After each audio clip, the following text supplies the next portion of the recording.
Bonjour. Aujourd'hui, nous rencontrons André-Carl Vachon, un auteur en généalogie et histoire. Bonjour, Monsieur Vachon. Bonjour, vous allez bien? Oui, ça va très bien. On connaît l'auteur, mais est-ce qu'on pourrait connaître un peu le personnage, Monsieur Vachon? Alors, je viens d'un petit village qui s'appelle Saint-Fabien-de-Panay. On a déménagé souvent pour le travail de mes parents. J'ai grandi aussi dans la banlieue ouest de Montréal, la région Vaudreuil-Dorion, Île-Perrot, Pincourt. Puis ensuite, je suis venu à Montréal faire mes études et puis ben voilà, je travaille depuis ce temps-là dans la région de Montréal. Ça n'a pas toujours été à Montréal. Je suis enseignant, c'est ma 25e année au secondaire. Alors j'ai commencé dans la commission scolaire des Hautes-Rivières. Aujourd'hui, ça s'appelle plus comme ça, là. Je devrais appeler ça bureau. Je sais pas trop, ils ont changé la terminologie. Bref, j'ai été Ah, là pendant mes 8 premières années comme enseignant. J'ai enseigné à Iberville et ensuite pendant 2 ans à Marcel Landry et ensuite à Marieville pendant 6 ans, donc à Monseigneur-Hudlet-Héberge. Et je suis au collège Jean-Eudes depuis 2004. ah, bon. Voilà. Et puis, Monsieur Vachon doit avoir des passions. Ah, mais c'est sûr que pour publier comme ça, il faut être passionné. Donc, c'est sûr que depuis que je suis tout petit, moi, je m'intéresse à l'histoire, à ce qui sont aux antiquités, aux vieilles maisons, au patrimoine. Ça m'a toujours vraiment passionné, aller au musée, voir. Je me rappelle encore au primaire, la première sortie au musée où on nous a montré là, des meubles du 18e. Là, c'était pour vrai, là, c'était pas dans un livre. Donc ça c'était vraiment, ça m'a toujours passionné. Ce qui m'a amené, bon, dans mon petit village natal, l'histoire orale est très importante. Donc, j'ai entendu beaucoup mes oncles, mes grands-oncles me conter des histoires, d'où on venait, nos ancêtres, tout ça. Et puis, comme je viens d'un petit village qui a un peu plus de 100 ans, mais dont j'ai comme 5 générations de suite qu'on est dans ce petit patelin-là. Alors, c'est sûr que, bon, savoir que ça, c'est la maison de... Tu sais, je vois encore mon oncle me dire, ça, c'est la maison de notre arrière-grand-père. Fait que là, pour moi, là, c'était plus une génération de plus.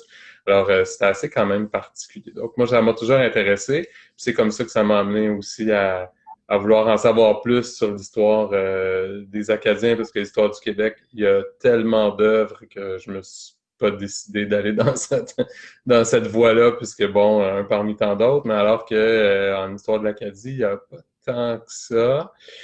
Et ben, surtout de l'Acadie du Québec, encore moins. Donc, ça, c'était quelque chose Ah, qui pour moi était important d'essayer de voir si je pouvais amener quelque chose de plus et puis de voir si je pouvais amener cette recherche-là plus loin que ce qu'elle avait déjà été apportée jusqu'à présent. ah, oui. Puis, au niveau travail, là, enseignant, avez-vous des matières spéciales que vous enseignez ou Ben, moi, j'ai deux formations, bien évidemment histoire, mais j'ai aussi ce qui s'appelle aujourd'hui éthique et culture religieuse, qui autrefois était enseignement religieux. Donc, c'est ma première formation de base à l'Université de Montréal, théologie, sciences religieuses. Ce qui fait en sorte que c'est un beau mélange parce que, comme vous le savez, quand on lit des textes d'autrefois, ils sont souvent très, très, très teintés de christianisme et des fois des petits extraits de Bible que si on connaît pas, ben on passe par-dessus puis on comprend pas la petite nuance. Alors que moi, j'ai fait de l'exégèse biblique, alors les petites nuances entre deux lignes, je les vois, les petites subtilités. Ce qui m'a beaucoup aidé dans mon livre sur les Acadiens déportés qui acceptèrent l'offre de Murray, parce que finalement, dans toutes les légendes qu'on apportait sur comment les Acadiens étaient venus s'installer au Québec après avoir quitté la Nouvelle-Angleterre, c'est rempli d'extraits bibliques, c'est incroyable. L'exode des Juifs à Babylone, les juges, bref, il y a plein, plein, plein d'extraits qui étaient assez passionnants de découvrir, mais qu'un lecteur ne verrait pas nécessairement. C'est parce que c'est ma petite déformation biologique qui fait en sorte que je suis capable de voir les petites nuances et de dire, ah, ben ça appartient pas à l'histoire des Acadiens, mais plutôt à l'histoire biblique. Oups, on va faire une petite nuance ici, là. Alors, c'est ça. Ça, c'est ma petite spécialité, disons. Ah oui, oui. Puis en fait d'auteur, comment ça a débuté?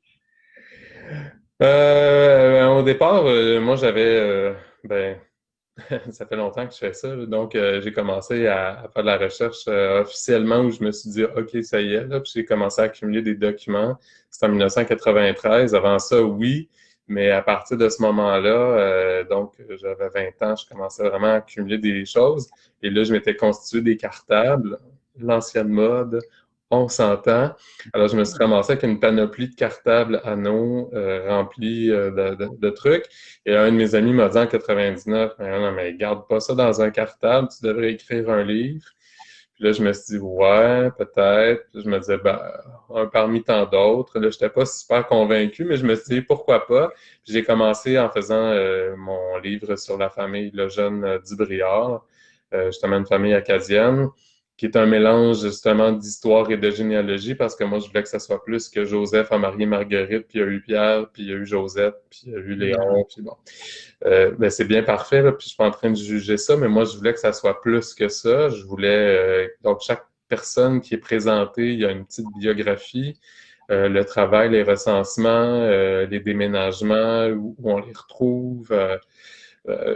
Et quand il y a des personnages qui se sont illustrés, bien évidemment, la bibliographie est un peu plus impressionnante.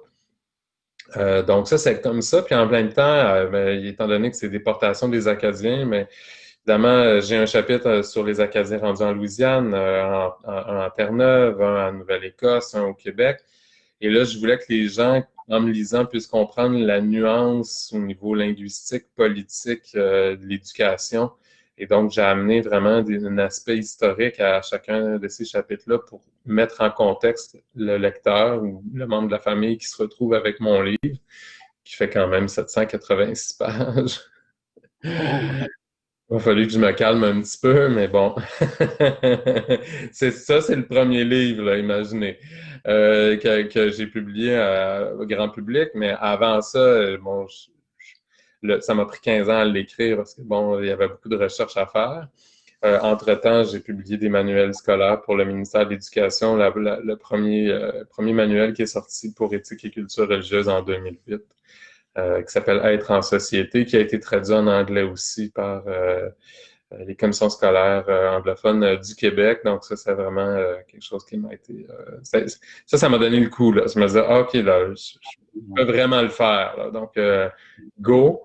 Et puis ensuite, après bon, ben, j'ai retiré des textes de ce livre-là qui a donné justement mon autre livre, mais là, grand public, qui est donc les déportations des Acadiens et leur arrivée au Québec, qui a été aussi publié en 2014. Donc, et c'est au Salon du Livre de Montréal qu'à un moment donné, une dame m'a dit, ah, j'ai lu votre livre, j'ai tellement aimé ça, à quand la suite? Je me suis dit, ah oui, une suite. Moi, dans ma tête, j'avais réglé ce que j'avais à régler, puis c'était bien correct comme ça. Puis là, ça m'a traité un bon bout en tête en me disant une suite. Ah ouais. Et là, dans le temps des fêtes, je me rappelle m'être assis à un moment donné et me dire OK, mais qu'est-ce que je pourrais faire? Qu'est-ce qui serait inusité? Qu'est-ce qui serait différent? Qui serait pas un copier-coller de ce qui a déjà été fait, parce que ça, c'est pas mon genre. Euh, et là, c'est là que je suis parti avec l'offre de Murray. Je me suis dit, est-ce que je suis capable d'identifier ces Acadiens-là qui sont venus de la Nouvelle-Angleterre? Et est-ce que je serais capable enfin de déterminer le nombre et non pas juste dire, bon, mais ils sont venus, il était 2000, il était 1500, il était 3000. Parce que finalement, il y a plein de chiffres qui circulaient dans la littérature, puis je voulais arriver à quelque chose de plus précis. Et c'est ce qui est arrivé. Et depuis ce temps-là, ben voilà, moi j'ai pogné la potion magique comme dans Astérix. Et je suis pogné avec ça. ouais, ouais, une belle histoire. Puis, quelle réalisation dont vous êtes le plus fier, là? Là, c'est sûr, les livres, on peut être fier des livres, Ouais. mais dans la vie, là, votre plus belle réalisation, là. Ah, dans la vie, ben je dirais Ben, ça va avoir l'air particulier, mais moi, j'ai été diagnostiqué dyslexique enfant. J'ai eu beaucoup d'aide, parce que c'est pas comme aujourd'hui. Dans les années fin 70, début 80, il n'y avait pas d'aide comme il y a présentement aujourd'hui. Les enfants aujourd'hui qui sont diagnostiqués dyslexiques, ils ont plein de ressources qui n'existaient pas dans mon temps. Aujourd'hui, ils ont des tablettes, ils ont, mon Dieu, plein de supports incroyables. Alors moi, j'ai eu droit à des cours de français après les cours, pendant l'été, puis c'était comme ça même à l'université. Et donc de graduer avec un baccalauréat comme enseignant, c'était un beau défi. Disons qu'au primaire, on me disait il va être bon pour travailler à l'usine, celui-là. Puis j'ai montré que je pouvais aller plus loin, donc de faire des études universitaires, puis d'avoir une profession. Bref, ça c'est le première étape. La deuxième, ben, imaginez 20 ans plus tard, je suis allé faire ma maîtrise à temps plein. Et là, me ramasser 20 ans plus tard avec des jeunes qui ont 20 ans plus jeunes aussi. Et je me rappelle mon premier cours, le professeur était aussi plus jeune que moi et il m'appelait monsieur. C'était assez en tout cas, c'était assez particulier. C'était en 2016. Puis finalement, après, j'ai fait mon année de scolarité. Je suis retourné travailler à temps plein et j'ai été en écriture de la maîtrise à temps plein. Donc ça aussi, ça a été un très grand défi, une grosse réalisation que ben, je me suis dit, on va être capable, puis il y en a pas de frontières, il n'y a pas de limite, on est go. Et bon, quand j'ai déposé mon mémoire, je me disais, bon, c'est médiocre, là, mais moi, je peux pas capable, je peux pas en faire plus, c'est pas possible en travaillant à temps plein et d'écrire en même temps à temps plein. Et finalement, la belle surprise, c'est que j'ai eu mon résultat, j'ai eu la distinction excellence, ce qui donne pas, Ouais. ce qui est pas donné à tout le monde. Et donc, moi, j'étais comme, ben voyons donc, c'était pas si bon que ça. Mais finalement, c'était probablement mes attentes à moi personnelles face à ce que je voulais faire. Puis finalement, j'étais un peu perfectionniste, là, on va se le dire, là.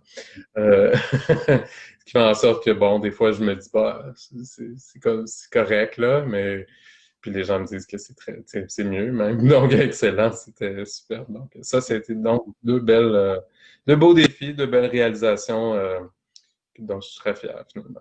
Ah oui, ouais, je comprends très bien, oui. Mhm. Avez-vous une anecdote, un moment spécial, quelque chose qui se serait produit dans la vie? Ah, une belle anecdote qui est assez particulière, c'est un moment donné, un ami et moi, on se dit, bon, on va aller voir un spectacle à Los Angeles une fin de semaine. On s'ajuste pas sur le décalage horaire. On vit comme si on était à Montréal parce que lundi matin, on travaille pareil. Donc, on part à l'aventure, on part le samedi, on arrive, le spectacle, c'est le soir, mon ami met nos passeports dans le coffre-fort de la chambre d'hôtel pour s'assurer qu'on puisse partir le lendemain sans problème, puis qu'on les échappe pas à la salle de spectacle, l'auditorium. Finalement, le spectacle, on se couche tard, mais nous, on est toujours à l'heure de Montréal, donc c'est ce qu'on se dit, là, mais tout à fait, on n'est pas tout à fait là. Le lendemain, on se lève, on fait des valises et on part, on est dans le taxi. Et là, double vérification. As-tu pris les passeports? Ah, il était toujours dans le coffre dans la chambre d'hôtel et qu'on n'avait plus de clé et qu'on était sur l'autoroute en direction de l'aéroport. Donc disons que ça, c'était assez particulier. C'est que le chauffeur, on vire de bord, on s'en retourne à l'hôtel et là, c'est la course folle. Et donc, on appelle à l'hôtel en même temps que le taxi vire de bord, mais là, on est sur l'autoroute. Il faut que ça se vire pas comme ça, là. Donc, ça a été assez. On la fera plus, ça, hein? Une erreur comme ça, on fait plus ça, hein? Ça, c'est assez. Et là, finalement, on est arrivé, là.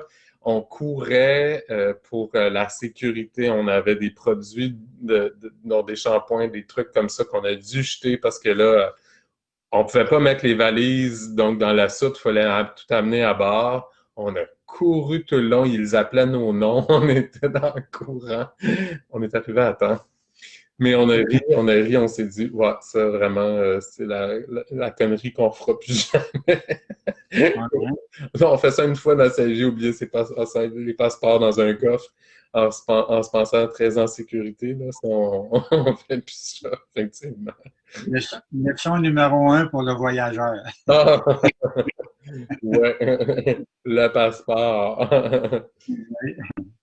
Oui. Bien, c'est presque la fin, mais avant de terminer, auriez-vous un dernier mot pour nos amis qui nous regardent? Ah, ben oui, ben évidemment, ben vous pouvez me découvrir aussi sur ma page web, la page de l'UNEC. Alors, il s'agit d'écrire tout simplement dans un moteur de recherche sur Internet, par exemple Google, vous écrivez André Carle et île, comme île de Montréal, mais juste île, ce qui est pour infolettre, auteur, là, je sais pas trop, quelque chose comme ça, écrivain. Et donc, vous allez arriver sur ma page web, je pourrais aussi vous envoyer le lien pour donc la diffusion de cet entretien. L'autre chose aussi, c'est que j'ai su la semaine dernière que mon éditeur avait fait des démarches pour qu'il y ait un boîtier pour ma trilogie qui vient de se terminer. Donc, j'aurai moi aussi, comme Bruno Arsenault, un beau boîtier avec mes livres, un beau coffret. Puis on espère que ça sera prêt pour Noël. Ce serait un très, très, très beau cadeau à offrir. Et puis, ben, mes autres livres aussi sont aussi disponibles un peu partout. En librairie, en bibliothèque aussi. En librairie, si c'est pas sur tablette, vous avez juste à demander au libraire de le faire commander, puisque tout est disponible. Tous mes livres sont encore en vente, à l'exception de mon livre Le Jeune, où là, il y avait 200 copies et c'est parti en moins d'un an. Parce que là, 787 pages, 6 pages, pardon, c'est assez, c'est assez quelque chose. Moi, qui ferais ça, c'était de l'auto-édition, là, c'était assez particulier, là. Sinon non plus, j'en ferai plus ça, de l'auto-édition, parce que c'est trop, faut tout gérer. Alors, faut être retraité pour pouvoir se dire, OK, je fais ça à temps plein, mais en travaillant comme enseignant à temps plein, puis gérer de la vente de livres, là, c'est pas... Moi, je ne le ferai plus, mais c'est toute une expérience, mais je le ferai plus dans ces conditions-là, évidemment. Voilà. Donc, ben, je vous remercie. Ça nous a fait plaisir. Puis, je vous souhaite longue vie et puis un autre livre à venir bientôt peut-être. Oui, oui, ben j'en ai deux en production. La COVID a ralenti le premier qui était en liste que je voulais qu'il sorte en 2021. Il sera retardé en 2022. C'est la suite d'une petite caddie en Martinique que j'ai écrit, ce qui sera donc cette fois-ci une petite caddie, pardon, à Saint-Domingue, donc aujourd'hui ce qui est Haïti. Alors, pour voir les Acadiens qui se sont retrouvés là après la guerre de 7 ans. Et ben, celui qui va sortir l'année prochaine, puisque là, lui, j'ai accès à l'information, puis je peux vraiment travailler. J'ai pas besoin d'aller nécessairement en bibliothèque. Alors, c'est donc sur la colonisation de l'Acadie entre 1632 et 1654. J'étais en train de tout démolir les hypothèses que j'ai lues avant et j'ai trouvé plein de documents qui n'ont pas été traités nécessairement avant non plus. Puis ben, ça avance très très bien. Ouais, lui, il devrait être bon pour sortir en 2021. Bon, ben, Voilà. on vous remercie d'être à l'écoute et puis à la prochaine, à bientôt et bonne recherche.